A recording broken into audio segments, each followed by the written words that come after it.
Magandang umaga po sa inyo mga kapatid dyan po sa Majuro Christian Church.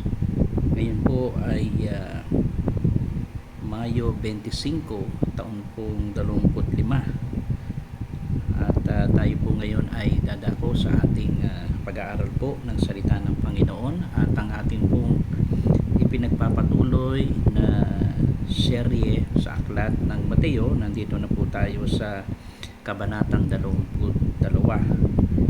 Last Sunday po ay nakita natin ang kauna-unahang tanong na nasasangkot po sa pampublikong talakayan, no? Na nakita natin na mula sa mga kaaway ng ating Panginoon Kristo.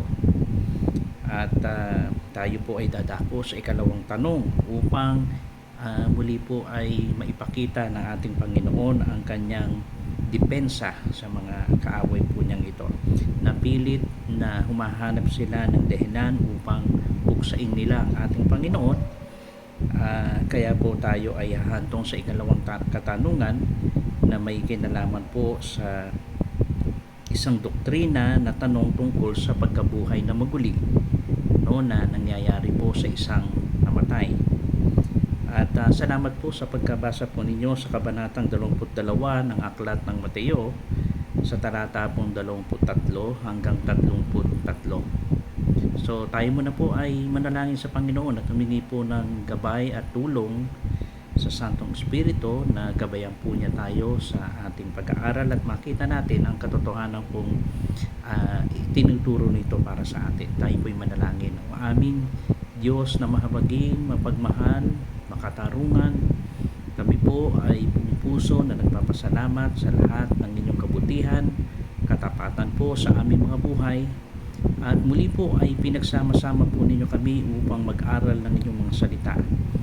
At kami po ay umaasa sa tulong po ng Santong Espiritong nananahan sa aming mga puso upang patuloy na gumabay at magturo sa amin ng mga katotohanan na aming pong pag-aaralan. Kayo po ang tumulong sa amin, bigyan kami ng lakas, tiyaga upang makita ang mga katotohanan na nais mong gawin, Panginoon, namin at sundin upang kami po'y inyong pagpalain. Pangunahan niyo po kami at patuloy na ikaw ay aming makilala sa pamagitan po ng aming pag-aaral na ito ay kayo po ang mabigyan ng kalwalatian at kadakilaan. Pangunahan niyo po kami. Ito po ang aming dalangin sa pangalan ni Kristo Jesus. Amen. Okay. Salamat po sa inyong pagbasa po sa talatang 23 hanggang 33. Okay? At alam po natin ito ay apat na mga tanong na nasasangkot po sa pampublikong talakayan, no? At ang tatlo sa kanila ay mula sa kaaway ng ating Panginoon at mula ang isa ay sa ating Panginoong Hesukristo. So sa unang tanong na nakita natin sa talatang 15 hanggang 22 ay isang political na tanong tungkol sa pagbabayad po ng buwis. Ngayon naman po ay tayo ay tutunghay sa isang doktrina na tanong tungkol sa pagkabuhay na maguli. Okay? Sa kabila po ng katotohanan ng mga Pariseo at ng mga excuse me, at sa mga Herodian na tinatawag po ay nakita natin kung paanong napinsala sa kanilang pagtatanong, no? At ang mga Saduceo naman ang susubok upang pumasok po, no, sa isang katanungan sa ating Panginoon at susubukan nila na magtanong sa ating Panginoon Kristo hinggil sa tanong sa talata pong 23. At tandaan po natin na ang grupong ito ay tumanggap lamang ng otoridad, no, itong mga Saduceo na tinatawag, at kinikilala nila ang authority sa 5 aklat ni Moises. Yan po ang kanilang tinatanggap, no? Alam natin yung 5 aklat ni Moises ang kanila lamang tinatanggap, itong mga Saduceong ito. At hindi po sila naniniwala sa daigdig ng Espiritu at sa doktrina po ng muling pagkabuhay, at ito ang kanilang pagkakaiba po sa mga taga-Pariseo. Makikita po natin yan sa Gawa 23 sa talatang 8, no? Ito ang pagkakaiba nila sa Pariseo at ng Saduseo. Ang Pariseo, naniniwala sila sa pagkabuhay na maguli. Ngunit ang mga Saduseo ay hindi po sila naniniwala. At madalas silang hinahamon ng mga Pariseo, no? Kaya po meron silang hindi pagkakaunawaan itong dalawang ito, na patunay na ang doktrina ng muling pagkabuhay ay mula kay Moises.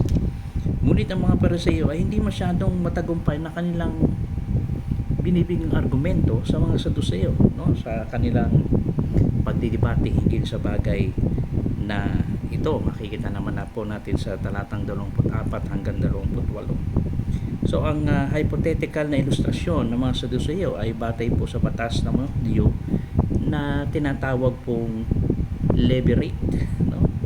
Levirate na yung salitang levirate na nagmula sa salitang Latin na levir, na nangahulugan po ng kapatid ng asawa o husband's brother.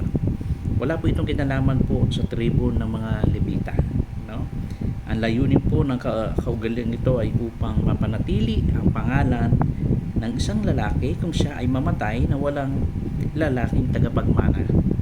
So sa isang bansang Israel na kung saan ang pamana ng pamilya ay isang pangunahing bagay, na mahalaga na ang bawat pamilya ay may isang lalaking tagapagmana. So yun po yung ibig sabihin po ng levirate, na tinatawag na levirate marriage, no? Na kanila pong isang tradisyon na ginagawa. So makikita natin dito na napakahalaga po pala nito sa mga Israel, no? Na bago tayo mamatay, dapat ang mga lalaki ay talagang maingatan nila yung kanilang mga lahi, no? May pagkakasunod-sunod ng kanilang mga lahi. Kaya napakahalaga ito. Ititinuturing na isang kahihiyan para sa isang tao na tumangging bumuo ng isang pamilya para sa kanyang namatay na kapatid. So ibinatay ng mga Saduseo ang kanilang hindi paniniwala sa muling pagkabuhay sa katotohanan na walang babae na maaaring magkaroon ng 7 asawa sa hinaharap na buhay. Meron, no? At tulad ng maraming tao ngayon, naisip nila na ang hinaharap ng buhay bilang isang extension ng kanilang kasalukuyang buhay lamang na mas mahusay. So sa ganung makikita natin ay tila baga ito ay masyado nilang pinahalagahan, no? Itong mga Saduseo na ito. At yun ang argumento na kanilang itatanong sa ating Panginoon, no? Na nakita po natin sa mga talatang iyan na talagang napakahalaga po sa kanila, no? Na magkaroon po at maingatan yung lineage po ng mga kalalakihan. Kaya sabi sa argumento nila sa ating Panginoon, kung merong pagkabuhay na muli, paano po yun? Halimbawa, merong 7 magkakapatid, no? At yung nag-asawa ang kanilang unang kapatid, and then namatay pero wala siyang anak. So ipagpapatuloy ng ikalawang kapatid. So namatay din siya hanggang umabot sa ikapito na namatay silang lahat. At ang tanong ng mga Saduseo ay, sa kabilang buhay, kung mayroong pagkabuhay na maguli, sino po ang legal na asawa ng babaeng iyon sa 7 magkakapatid? So doon nila kinuha kailang argumento sa ating Panginoon. Ngunit nakakayang sinabi ng Panginoon dito sa verse 29, no? Sinabi sa kanila ng ating Panginoon na sila ay mga mangmang, na hindi nila alam na ang kasulatan, no? Hindi nila alam ang kapangyarihan ng Diyos. Yun po, alam po ninyo, isang biyaya ng ating Panginoon. Actually po talaga, hindi naman natin talaga mauunawaan ang ating Panginoon maliban lamang sa kanyang biyaya at habag upang maunawaan natin siya at maunawaan natin ang tungkol sa Diyos at maunawaan natin ang mga bagay na espiritual. Dahil alam po natin na tayo po ay mga patay sa harapan ng Diyos spiritually. Hindi natin siya maunawaan, hindi natin siya makikilala maliban kung siya ay magpapakilala po para sa atin Kaya po ang banal na Espiritu siyang tumutulong sa atin upang maunawaan natin siya. Ang pinananahanan ng banal na Espiritu, no, ay pinananahanan na kung paano ay siyang magbibigay ng kaunawaan sa atin na maunawaan natin ang Diyos. Kaya sa mga bagay na ito, hinggil sa pagkabuhay na maguli, ay walang pagkaunawa ang mga Saduseyo. Kaya sila ay tinawag ng Panginoon na mga mangmang. No? Kaya tayo ay nagpapasalamat sa Panginoon, nakilala natin siya bilang Panginoon sarili natin tagapagligtas, binibigyan tayo ng kaunawaan sa ating binabasa sa kasulatan, sa mga malalalim na bagay mula sa kanyang karunungan, sapagkat ito ay kanyang biyaya, ito ay kanyang karunungan na ipinagkakalob sa atin sa pamamagitan ng Banal na Espiritu. Napakalinaw po niyan. Kaya ang pinananahan ng Banal na Espiritu ay may kakayahan, no, sa kanya upang maunawaan natin ang Diyos. Kaya salamat po sa biyaya ng Panginoon na maunawaan natin siya, lalo't higit maunawaan ang ating kalagayan bilang isang makasalanan, bilang isang patay sa espiritual, bilang isang makasalanan na walang kakayahan para iligtas ang ating sarili.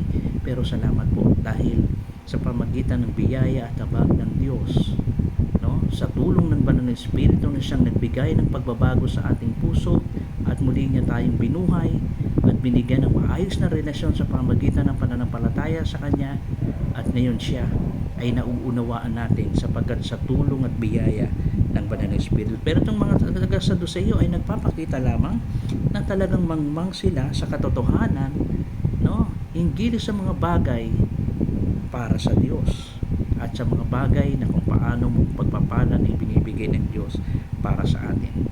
Pero salamat sapagkat ito'y pinaunawa sa atin. So malinaw, no, na hindi nila alam ang kasulatan, hindi nila alam ang kapangyarihan ng Diyos mula sa talatang 20 na nanghihinuha na hindi nila talaga kilala ang Diyos. Talagang wala silang relasyon sa ating Panginoon. Hindi na kailangan ng kasal sa kabilang buhay dahil wala ng kamatayan ayon sa ating Panginoon. Kaya naman hindi na kailangan na magkaanak para palitan ang mga namamatay. Yan ang malinaw sa salita ng Panginoon. Hindi sinabi ng Panginoon na tayo ay magiging anghel kapag tayo ay niluwalhati na sa langit sa verse 30. No? Sinabi ng Panginoon sa mga Saduseyong ito, hindi na kailangan. Wala nang pag-aasawa. Kayo ay magiging katulad na ng mga anghel. Anong ibig sabihin po ng sinabi ng Panginoon na ito? No, na kayo ay magiging anghel kapag tayo ay niluwalhati na sa langit sa verse 30. So sinabi niya na kami ay magiging bilang mga anghel, na kami ay magiging walang kasarian at hindi nakasal o ibibigay sa kasal. Alam naman po natin, ano, maganda nga po yung pag-aaral namin sa men's fellowship last week, no? At isa sa katanungan ay meron po bang kasarian ang mga anghel? Pero nakita natin na at naniniwala ako mula sa salita ng Panginoon, walang binulgar na at sinabi na linaw kung ano man ang kasarian ng isang anghel. Pero makikita natin na talagang walang kasarian, no? At alam natin ano ba ang halaga ng kasarian. Alam natin ginamit ng Panginoon ang kasarian sa pamamagitan ng isang lalaki o babae upang lumago ang bilang ng mga tao dito sa mundong ito. Pero nga po sa kabilang buhay ay wala nang pagpaparami pa na gagawin sa pamamagitan ng lalaki at babae. Okay? Kaya nga po ang sabi doon ay magiging tulad na lamang tayo ng mga anghel doon sa kaluwalhatian, no? At sa biyaya ng Panginoon ay kasama natin ang mga anghel na ito na maglilingkod, sasamba sa ating Panginoon. Wala nang kasal-kasal. Bagamat ikakasal ang kanyang iglesia sa ating Panginoon Jesucristo, yun lamang. Pero wala nang pagpaparami pa na mangyayari, no? Sa pamagitan po ng mga kasarian o sa pamagitan po ng lalaki o babae. Malinaw na sinabi ng Panginoon, wala na po ito, no? Sa sandali, nakasama na natin ang anghel kapag tayo ay niluwalhati na sa langit sa talatang 30. Kaya bilang mga anghel na kami magiging walang kasarian at hindi kasal o ibibilang sa kasal. Ang mga nakakalokong mga kwento na naririnig natin minsan sa mga cartoons, no, na nakikita natin sa telebisyon, na nakikita natin tungkol sa mga taong namatay and then nagiging anghel. No? Natiyak na hindi po ito ang ibig sabihin ng salita ng Diyos. Wala pong ganoon. Isang tao namatay pagkatapos ay naging anghel. Wala pong ganoon tayo makikita sa banal na kasulatan. Hindi nasisiyahan ng Panginoon na pabulaanan ng mga hangal na pananaw ng mga Saduceo tungkol sa hinaharap na buhay. Nais din niya na sagutin ang kanilang mga sinasabi na walang muling pagkabuhay at ginawa niya ito sa pamamagitan ng pagtukoy kay Moises. No? Na alam niya na si Moises lang ang otoridad na tatanggapin nila. Kaya ipinaalala niya sa kanila ang Exodus 3:6 kung saan sinabi ng Diyos kay Moises, no? Sa verse 32, ako ang Diyos ni Abraham at ang Diyos ni Isaac at ang Diyos ni Jacob. Hindi niya sinabi na ako ang Diyos ni Abraham sapagkat iyon ay nangangahulugan na si Abraham ay wala na. Sa pagsasabing ako nga ay nilinaw ng Panginoon na ang tatlong lalaki ito ng pananampalataya, no, ay buhay na noong panahong iyon. At sa pag-uulit ng Diyos nang sinasabi ng Panginoon na kilala niya sila at minahal niya sila ng personal at individual. Ito ay isang mapanganib na bagay na mag-isip tungkol sa hinaharap ng buhay at dapat tayong magtiwala sa otoridad ng salita ng Diyos sa verse 31. Dahil doon lamang tayo may katotohanan na sumasagot sa mga tanong, no, na tungkol sa mga hinaharap, ang salita ng Diyos. Hindi sinasabi sa atin ng Biblia na ang lahat tungkol sa hinaharap na buhay. Ngunit pinasisigla at pinaliliwanagan niya tayo. Sinagot ni Jesus ang mga hangal, no, ignorante na mga Saduseo ng lubusan kung kaya't sila ay namangha sa sagot ng ating Panginoon. Salitang katahimikan sa verse 34, maging ang mga pulutong ay namangha sa kanyang sagot. Totoo po yun. Ang mga bagay hindi sa buhay, lalo na sa hinaharap, ay hindi tayo maaaring bumatay lamang sa ating mga kuro-kuro. Pero salamat sa Panginoon sapagkat ito'y maaari nating malaman ang mga batayang ito mula sa malinaw na pinahayag ng salita ng Diyos at lalo't higit sa muling pagkabuhay, na mayroong pagkabuhay na maguli, no? na itinuturo po ng kasulatan. Kaya ang doctrinal na tanong na ito ay dapat salita ng Diyos ang may mataas na otoridad upang sagutin. At siya ang may mataas na otoridad na dapat nating panundan at hindi ang mga panukala ng tao o karunungan. At ang nakakaunawa ng mga bagay ng Diyos ay ang Espiritu ng Diyos. 1 Corinthians, makikita natin sa 1 Corinthians na sinasabi sa chapter 2 verse 10 to 14. Maganda po siguro basahin natin ang talatang ito sapagkat sa mga bagay na hinaharap, sa mga bagay na buhay doon sa hinaharap, kung ano man mga katanungan natin upang makatiyak tayo, no, sa mga bagay na katotohanan, ay maganda po ay lagi ang salita ng Diyos ang ating tunghayan sa bagay na yan. Ano sabi ng 1 Corinthians 10 verse 10, simula po sa verse 10, no? 1 Corinthians, simulan ko po sa verse 10. Ito po ang sabi ng Biblia, ngunit ito'y inahayag na ng Diyos sa atin sa pamagitan ng Espiritu. Sinasaliksik ng Espiritu ang lahat ng bagay, maging ang mga pinakamalalim na bagay na may kinalaman sa Diyos. Walang nakakaalam sa iniisip ng isang tao maliban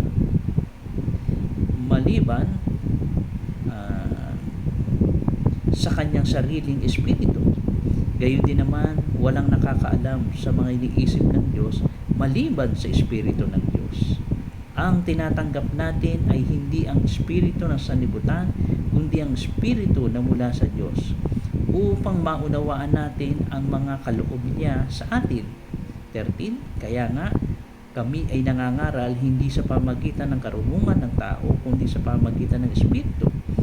Ang ipinaliwanag namin ay mga katotohanang espiritual para sa mga nagtataglay ng espiritu, sapagkat ang taong hindi nagtataglay ng espiritu ay hindi kayang tumanggap ng mga kaloob mula sa espiritu ng Diyos para sa kanila. Kahangalan ang mga iyon at hindi nila nauunawaan sapagkat ang mga bagay na espiritual ay mauunawaan lamang sa paraang espiritual. So napakaganda, no? Hindi tayo maaaring bumatay sa mga sarili nating mga haka-haka. Hinggil sa mga bagay, lalo na sa mga doktrinal na bagay na alam natin mula sa salita ng Panginoon, na magandang matunghayan natin ang mga katotohanan. Lagi ang salita ng Panginoon, huwag sa ating mga filosofiya, huwag sa ating mga kasabihan o anumang mga bagay na may kinalaman sa kaisipan lamang ng tao. Tandaan natin, ang pagkabuhay ng muli isang doktrinal na bagay na makabiblikal, no, na makikita natin ng malinaw sa kasulatan ng Panginoon. Kaya dapat maging bihasa, maging malinaw sa atin ang bagay na ito at ating saliksikin sa salita ng Panginoon. At malinaw na mayroong pagkabuhay na maguli. Hindi gaya ng mga Saduceo na bumabatay sila sa mga sabihin natin mga philosophical na nakatwiran, tulad ng may 7 magkakapatid na lalaki, nag-asawa ang unang lalaki and then namatay at pagkatapos ay walang naging anak dahil sa pagnanais lamang na masundan yung linya ng lahi ng lalaki, ay tinulungan ng ikalawang kapatid na lalaki. Namatay din ang ikalawang asawang lalaki, and then hanggang nasundan ikatlo, ikaapat, ikalima, ikaanim hanggang ikapito, lahat namatay sila. And then kung may pagkabuhay na maguli, sino raw po ba ang legal na asawa ng babae sa 7 ito? At milinaw na sinagot ng Panginoon mula sa kasulatan, wala na. Wala nang kasal, wala nang pagpaparami pang mangyayari doon sa kabilang buhay, sapagkat tayo ay luluwalhatiin na doon sa kabilang buhay kapag tayo naranasan natin ang pagkabuhay na muli na gagawin ng ating Panginoon. Kasama na natin ang Panginoon sa bagay na natulad tayo ng mga anghel doon sa kaluwalhatian na maglilingkod at sasamba sa ating Panginoong Jesucristo. Kaya napakahalaga na umasa tayo sa banal na Espiritong nananahan sa atin upang maunawaan natin ang mga katotohanan ng salita ng Diyos. Napakilinaw po niyan, 1 Corinthians 2:10-14. Ang isang sumampalataya sa Panginoon, alam natin, tinanggap niya ang banal na Espiritu, at ang banal na Espiritu ang isang magtuturo sa atin ng mga bagay na espiritual at mga tungkol sa Diyos, at lalo higit sa mga doktrinal na katuruan, no, mula sa Diyos, mula sa kanyang mga salita, ay ipapaunawa sa atin ng banal na Espiritu. At kung wala ang banal na Espiritu sa atin, mahihirapan tayo. Ang mga bagay na ito ay magiging walang halaga para sa atin, no? Ang mga bagay na ito ay isang katitisuran para sa atin. Pero ang pinananahanan ng salita ng Diyos, pinananahanan ng banal na Espiritu mula na sumampalataya sa Panginoon, ito ang magiging katulong niya, ito ang magiging comfort, ito ang magiging helper niya upang maunawaan ang mga bagay sa Diyos at spiritual na kanyang tinuturo para sa atin. Kaya po napakahalaga, kailangan nating lumago sa katuruan ng salita ng Diyos, sa doktrina ng salita ng Panginoon na itinuturo niya para sa atin. Isa lamang po yan, yung pagkabuhay na maguli. Marami pang mga bagay na dapat nating matutunan sa itinuturo po ng banal na kasulatan. At sana ay hindi lamang tayo bumabagay sa ating mga philosophical na katuwiran, kundi ang may pinakamataas na otoridad ay ang salita ng Diyos. Kaya ano ang ginagawa mo sa personal nating buhay, kaalaman at karunungan mula sa salita ng Panginoon? May time ka ba upang mag-aral ng salita ng Diyos, magbulay, basahin ito upang maunawaan natin ang mga bagay hinggil sa itinuturo ng salita ng Diyos, no? Kailangan po nating lumago sa bagay na ito, sapagkat huwag nawa tayong maging katulad ng mga Saduceyong ito na bumabatay lamang sa mga sarili nilang kaisipan, mga katwiran na hindi naman katwiran na itinuturo ng Diyos. Ay mapapabilang po tayo mga mangmang na hindi nakakaalam, no, na ng mga bagay tungkol sa Diyos at mga tinuturo mula sa ating Panginoon. Huwag nawang mangyari ito, no? Na maging mangmang tayo sa harapan ng Panginoon. Ang banal na Espiritong nananahas sa atin nung tayo sumampalataya, siya ang magbibigay sa atin ng lakas, karunungan upang maunawaan ang mga bagay tungkol sa Diyos at sa kanyang mga tinuturo. Mga kapatid, mahalin natin ang salita ng Diyos. No? Mahalin natin ang salita ng Diyos. Magkaroon tayo ng effort na basahin ito, unawain, pag-aralan, pagbulayan, na maunawaan natin ito, no?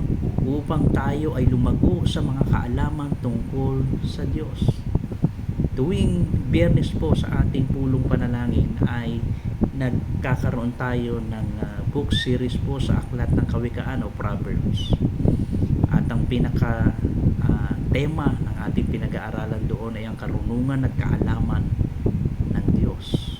At alam natin na tayo ay nag-aaral, nagbubulay, nagbabasa ng salita ng Diyos, hindi lamang magkaroon tayo ng kaalaman, kundi ang kaalamang ito ay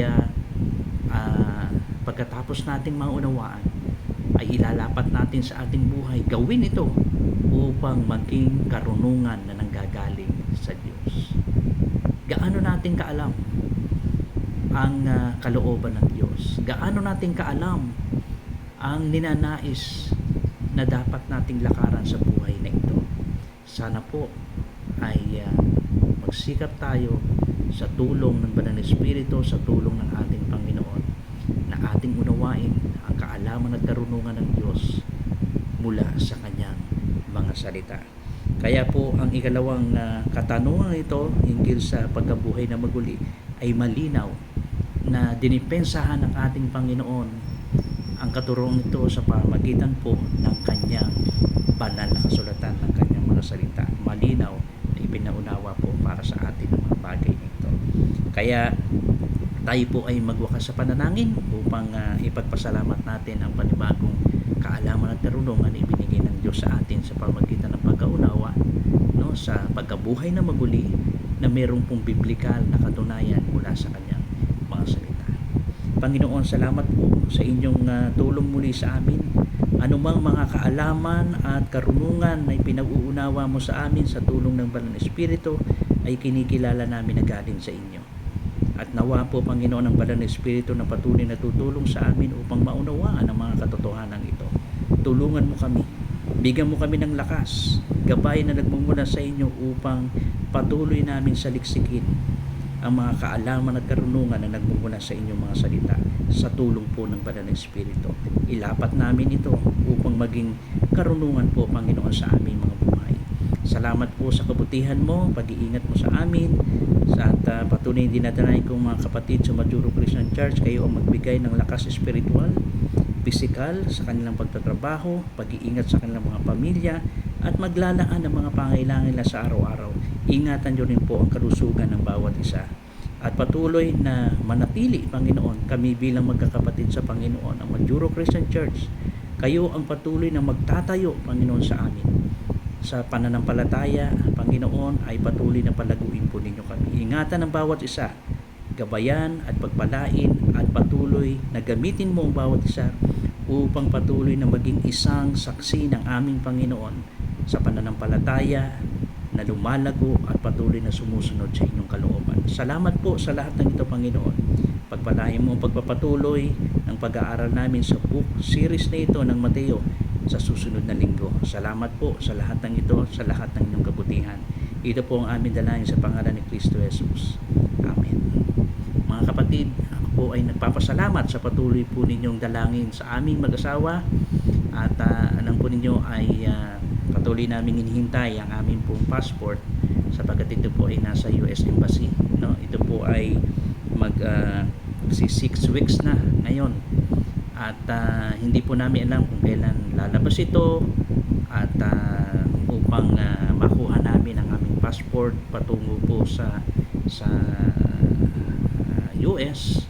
Ano man po ang kalooban ng Panginoon sa aming mag-asawa, ay patuloy na idalangin po ninyo, at patuloy na sa mga sandaling ito ay habang nandito kami sa Pilipinas ay magamit niya kami sa kanyang gawain. Ano man ang nais ng Panginoon ay yun ang aming susundin. Ano man ang kanyang kalooban, saan man niya kami dalhin sa mga pagkakataong ito. Salamat po sa patuloy ninyong panalangin, sa patuloy ninyong suporta, at asahan po ninyo ay nandito lamang po kami upang patuloy na sumuporta po sa inyo sa pamagitan po ng pagtuturo ng salita ng Diyos, at gamitin nawa ang bawat isa upang maging isang mabuting patotoo at alipin ng Panginoon para po sa kanyang ministeryo. Salamat po. Patuloy niyo po kaming dalangin, at ganoon din po kayo. Patuloy kayong kasama sa aming mga panalangin. At patuloy kayong dinadalangin namin na magpatuloy at lumago sa kaalaman at karunungan ng Diyos upang sundin ang kalooban ng Diyos sa bawat buhay po ng bawat isa sa atin. Maraming salamat po. At tandaan po ninyo, nandito lamang kami, at anuman po ang meron man kayong mga katanungan, mga nais na panalangin, i-message nyo lamang po kami, at makakaasa po kayo na ang mga panalangin po ninyo na ninanais ay lagi din namin isasama sa aming mga panalangin. Maraming salamat po sa lahat ng ito, mga kapatid, at patuloy kayong ingatan ng Diyos, pagpalain at lumago sa pananampalataya. Maraming salamat po. Mag-ingat po kayo at pagpalain po tayo ng ating Panginoon Kristo. Salamat po.